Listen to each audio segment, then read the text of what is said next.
Assalamualaikum warahmatullahi wabarakatuh. Kami dari kelompok 6 akan mempresentasikan materi kami yaitu tentang pernikahan dalam Islam. Anggota kelompok kami yang terdiri dari Cici Tri Eviana dengan NIM 211011005, Dimas Chandra Anggi S dengan NIM 211010009,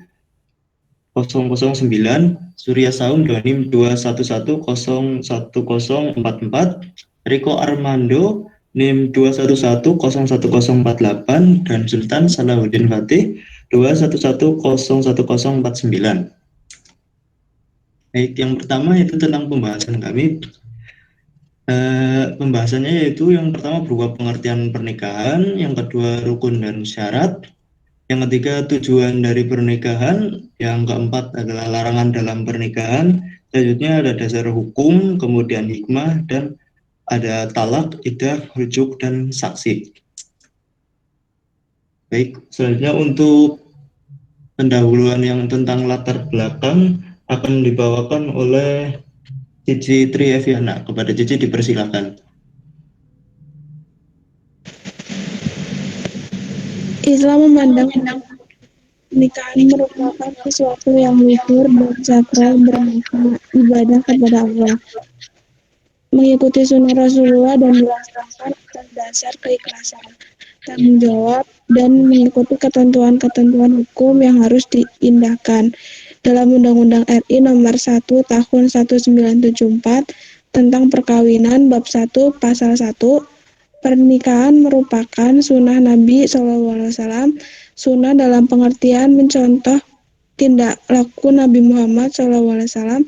Perkawinan diisyaratkan supaya manusia mempunyai keturunan dan keluarga yang sah menuju kehidupan bahagia di dunia dan di akhirat. Di bawah naungan cinta kasih dan ridha Allah Subhanahu wa taala, dan hal ini telah disyaratkan dari sejak dahulu dan sudah banyak sekali dijelaskan di dalam Al-Quran. Untuk tujuannya, satu, untuk membuat pembaca mengerti tentang pernikahan dalam Islam. Dua, mengetahui perkembangan yang ada dalam pemikiran manusia tentang Tuhan. Tiga, untuk mempelajari lebih dalam tentang pernikahan dalam Islam. Empat, untuk mengetahui apa saja hikmah dan larangan dalam Islam.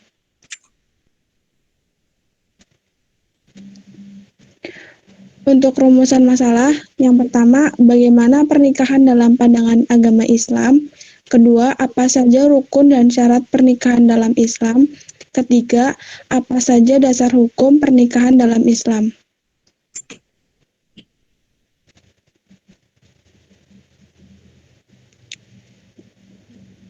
Selanjutnya, pengertian pernikahan.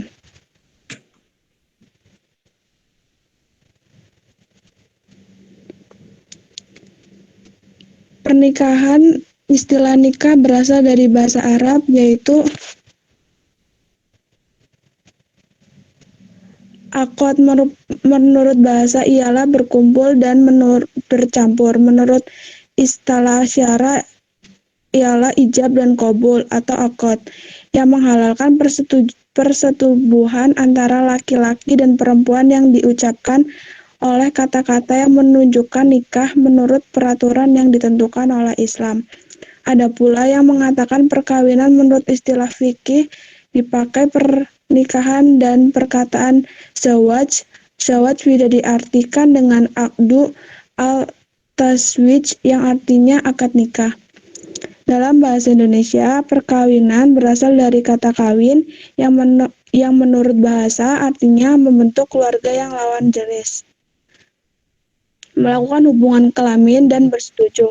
Makna nikah adalah akad atau ikatan, karena dalam suatu proses pernikahan terdapat ijab atau pernyataan penyerahan dari pihak perempuan, dan qabul atau pernyataan penerimaan dari pihak lelaki. Selain itu, nikah bisa diartikan sebagai persetubuh. Selanjutnya akan disampaikan oleh Dimas.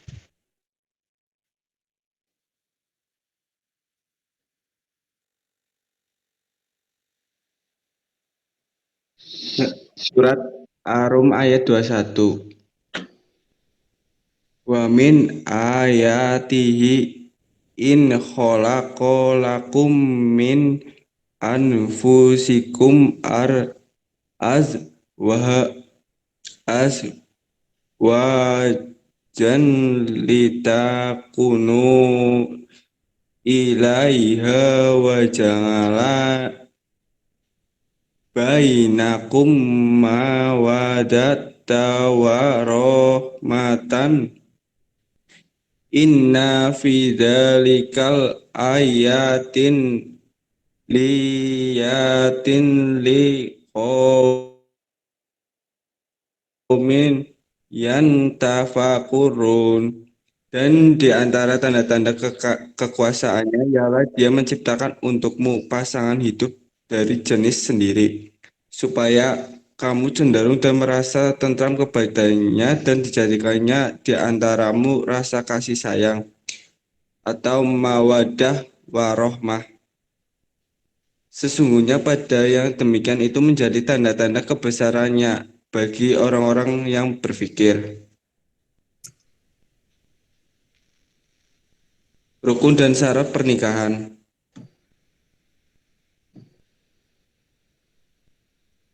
Rukun pernikahan. Calon mempelai laki-laki.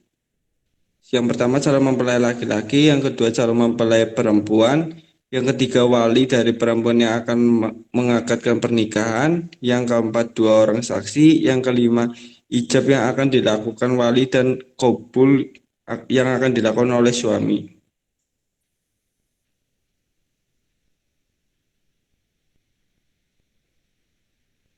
Rukun pernikahan. Menurut ulama Hanafiyah membagi syarat pernikahan antara lain, yang pertama surut al-inikoh, syarat menentukan pelaksanaan suatu akad pernikahan. Yang kedua surut al-sihah, suatu keberadaannya menentukan dalam pernikahan, contohnya mahar. Yang ketiga surut al-nufis, syarat yang menentukan kelangsungan suatu pernikahan. Yang keempat surut al-luzum, syarat yang menentukan kepastian suatu pernikahan dalam arti bergantung kepada kelanjutan keberlangsungan suatu pernikahan, sehingga dengan telah terdapat syarat tersebut tidak mungkin pernikahan yang sudah berlangsung itu dibatalkan.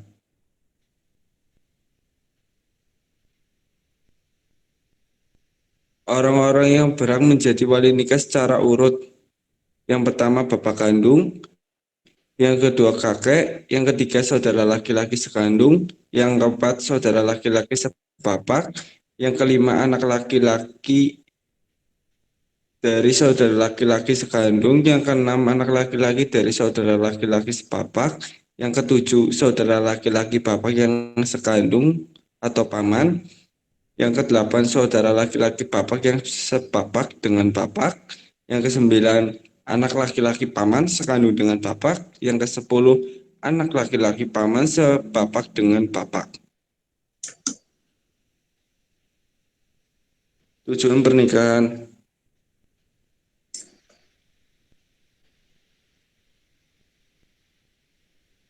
Tujuan pernikahan adalah merupakan tujuan syariat yang dibawa Rasulullah Shallallahu Alaihi Wasallam, yaitu penataan hal ihwal manusia dalam kehidupan duniawi dan ukhromawi.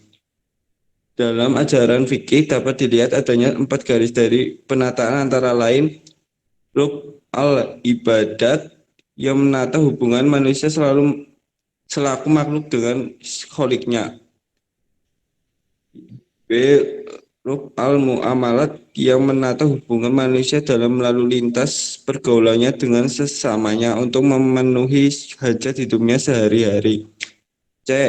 Rub al-munakahat, yaitu yang menata hubungan manusia dengan lingkungan keluarga. D. Rub al-jinayat yang menata pengamanannya dalam suatu tertib pergaulan yang menjamin ketentramannya. Baik, yang selanjutnya adalah larangan dalam pernikahan yang akan dibawakan oleh saya.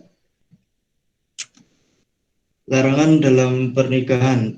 Yang pertama, larangan nikah karena pertalian nasab atau keturunan. Yang kedua, larangan nikah karena hubungan musyawarah atau pertalian kerabat semenda. Yang ketiga, larangan nikah karena sesusuan. Yang keempat, larangan nikah karena sumpah lilan. Dan yang kelima, larangan menikahi wanita yang bersifat sementara, diantaranya yaitu yang A, bahwa wanita bersaudara dinikahi dalam waktu bersamaan, yang B, wanita yang terikat perkawinan dengan laki-laki lain, yang C adalah wanita yang sedang dalam masa iddah, yang D, wanita yang ditalak tiga, yang E, wanita yang sedang melakukan ihram, dan yang F adalah wanita musyrik. Dasar hukum pernikahan. Dasar hukum pernikahan adalah suatu perbuatan yang disuruh oleh Allah dan juga disuruh Nabi. Banyak suruhan-suruhan Allah dalam Al-Quran untuk melaksanakan pernikahan. Begitu banyak pula suruhan Nabi kepada umatnya untuk melakukan perkawinan. Di antaranya seperti dalam hadis Nabi dari Anas bin Malik, menurut riwayat Ahmad dan disahkan oleh Ibnu Hibban, sabda Nabi yang bunyinya, kawinkanlah perempuan-perempuan yang dicintai yang subur, karena sesungguhnya aku akan berbangga karena banyak kaum di hari kiamat. Dan begitu banyak suruhan Allah dan Nabi untuk melaksanakan perkawinan. Perkawinan itu, maka perkawinan adalah perbuatan yang lebih disenangi Allah dan Nabi yang untuk dilakukan. Atas dasar ini, hukum perkawinan itu menurut asalnya adalah sunnah menurut pandangan jumhur ulama. Hal ini berlaku secara umum, namun karena ada tujuan mulia yang hendak dicapai dari perkawinan itu dan yang melakukan perkawinan itu berbeda pula kondisinya, serta situasi yang melingkupi suasana perkawinan itu berbeda pula, maka secara rinci jumhur ulama menyatakan hukum perkawinan itu melihat keadaan orang-orang tertentu sebagai berikut. Yang pertama, sunnah bagi orang-orang yang telah berkeinginan untuk kawin, telah pantas untuk kawin, dan dia telah mempunyai perlengkapan untuk melangsungkan perkawinan. Yang kedua, makruh bagi orang-orang yang belum pantas untuk melakukan kawin, belum berkeinginan untuk menikah, sedangkan berbekalan untuk perkawinannya juga belum ada. Yang ketiga, wajib untuk orang-orang yang telah pantas untuk kawin atau menikah, berkeinginan untuk menikah, dan memiliki perlengkapan untuk menikah. Ia khawatir akan terjerumus ke tempat maksiat kalau ia tidak menikah.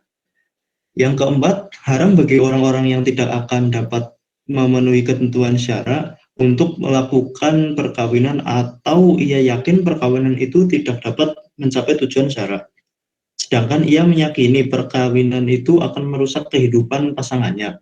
Mubah bagi orang-orang yang pada dasarnya belum ada dorongan untuk menikah, dan perkawinan itu tidak akan mendatangkan kemudaratan kepada siapapun.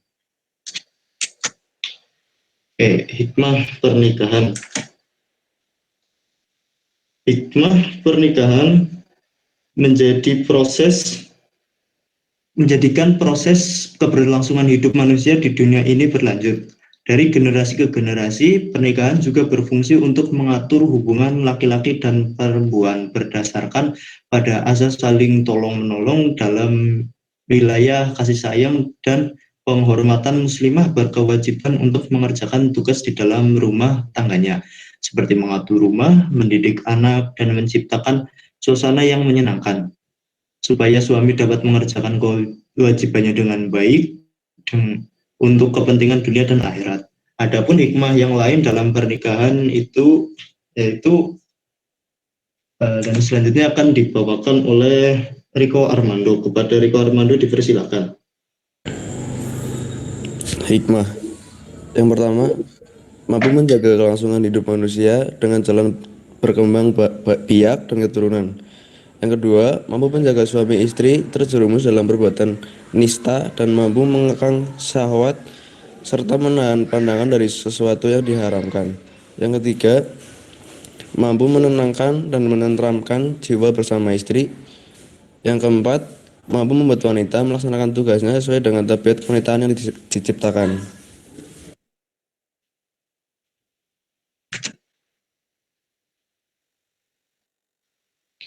Baik, yang selanjutnya adalah talak, iddah, rujuk, dan saksi. Talak dan iddah akan dibacakan oleh Riko Armando, dan rujuk dan saksi akan dibawakan oleh Sultan Salahuddin.